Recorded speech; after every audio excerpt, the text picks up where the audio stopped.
Alright, let's dive back into the animated sequel we never got. Spider-Man 94, issue number 2. We pick up right where the last issue ended, with Kaine dying at the hands of Morlun. And not just comic book dying. Dude gets drained like an iPhone battery out in the cold. He's straight up dead. But before we can even process that, Morlun casually creates another one. So he literally makes a brand new Kaine and artificially ages him up into a full-grown man in seconds. And then we get the big horrifying reveal. Kaine isn't just some random tough guy, he's a clone of Morlun. And this isn't the first time this has happened.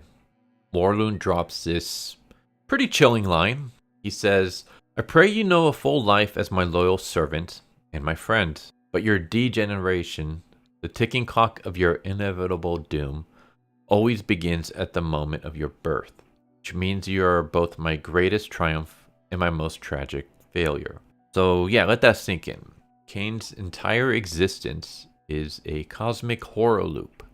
He's born, he's forced to serve his own creator slash father, all while his body slowly decays from the moment he takes his first breath. When he's finally used up, Morlun feasts on his remaining life force, which kills him, and then he just reboots the whole terrible process. And he's been doing this for a very, very, very long time. So yeah, that's a pretty tragic backstory. Like a dark, twisted version of Groundhog Day. The day ended with your soul being eaten. It instantly made Kaine one of the most tragic figures I've seen in the Spider-Man verse.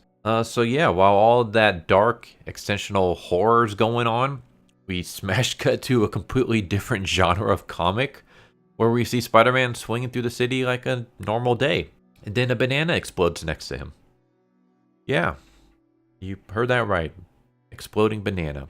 And this is the work of the Grizzly, the Kangaroo, and the Gibbon. So yeah, Spider-Man's afternoon is being ruined by a furry convention. So these guys are basically just terrible. Like, they've got more fur than menace.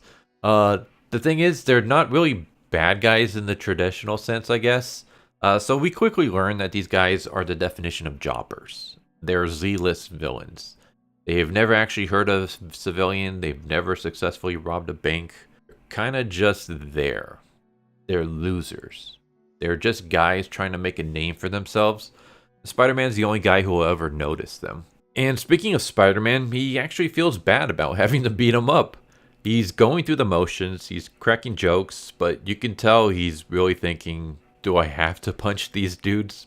They look like they already lost custody of their self-respect.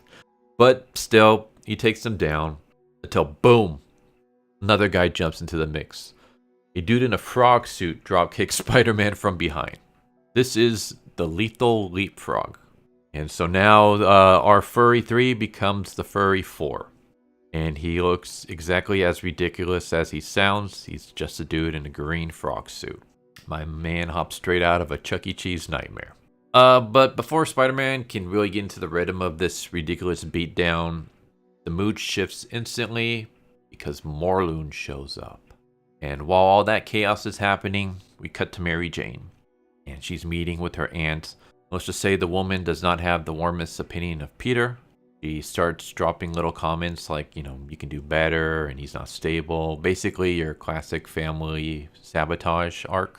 And it's actually planted some serious doubts in MJ's mind. And all I can think is, please no. Please don't tell me we're setting up another breakup arc. Like, Marvel, we get it. You hate Peter and MJ being in a happy relationship with each other. But please, I am begging you, not break them up again. Just let them be happy in this series.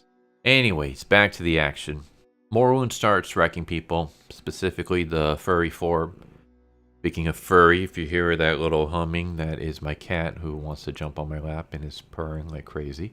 Anyways, Morlun sees these 4 animal-themed losers and decides to just go absolutely brutal on them. By brutal, I'm talking bone-breaking, spine-snapping violence. It's so vicious that even Spider-Man tries to break it up. Yeah, even Spider-Man is like, alright dude, chill out, they're idiots, they're not enemies. But Morlun doesn't care. He backhands Spider-Man into the path of an oncoming bus.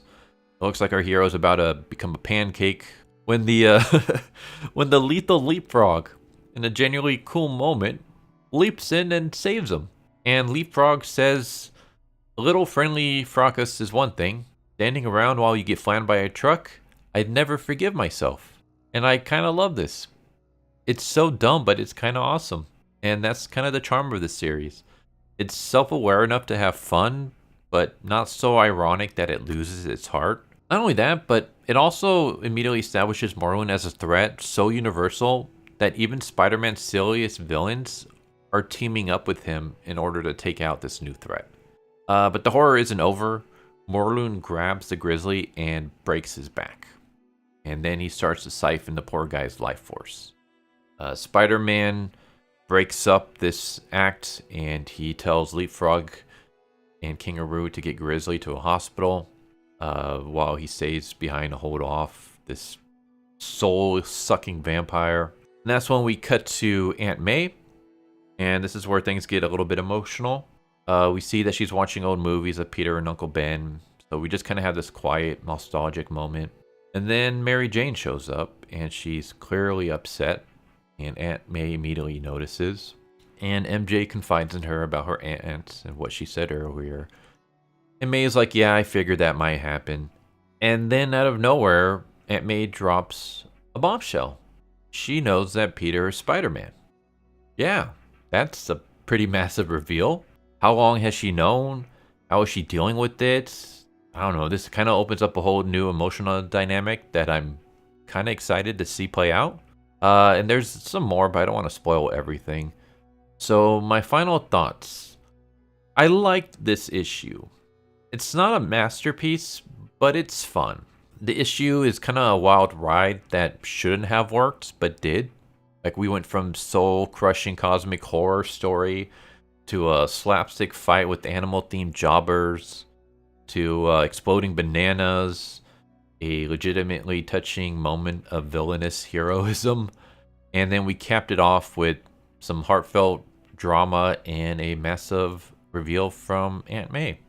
Kane's whole loop of suffering adds real emotional weight. Morlun's creepy god complex kind of gives the story a horror edge. Meanwhile, the Furry 4, they kind of bring that goofy Saturday morning comic book energy that keeps the story from getting too bleak. Even Spider-Man's dynamic with them is kind of great.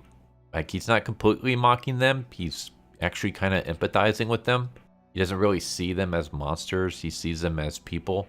And that's the thing that makes Spider-Man work. Even when the villains are jokes, Spider-Man still cares. So yeah, the writing is it's pretty sharp. It balances these insane tonal shifts way better than it has any right to. The art's still a bit inconsistent for my tastes. Don't get me wrong. Feels better in this issue. I didn't notice too many uncanny nightmare fuel faces like in issue number 1, but it's still a bit hit or miss. So yeah, overall, it was a solid, entertaining read. It's not world-changing or mind-blowing, but it was fun. It's doing exactly what a good sequel should. It's honoring the fun of the original while not being afraid to get dark and take some real narrative risks. So if the series keeps this mix of tragic clones and dumb animal-themed chaos, I'm all in. So yeah, those are my thoughts. What do you think? How do you feel about the issue? Let me know in the comments down below. But I hope you enjoyed the video, and I hope to see you next time. Take care. Later. Thank you for watching my video. I hope you enjoyed it. If you didn't, I still want to thank you for watching it this far, and I hope the next one is more to your liking. With that said, thank you once again, and I hope you guys and gals have a good one. Later.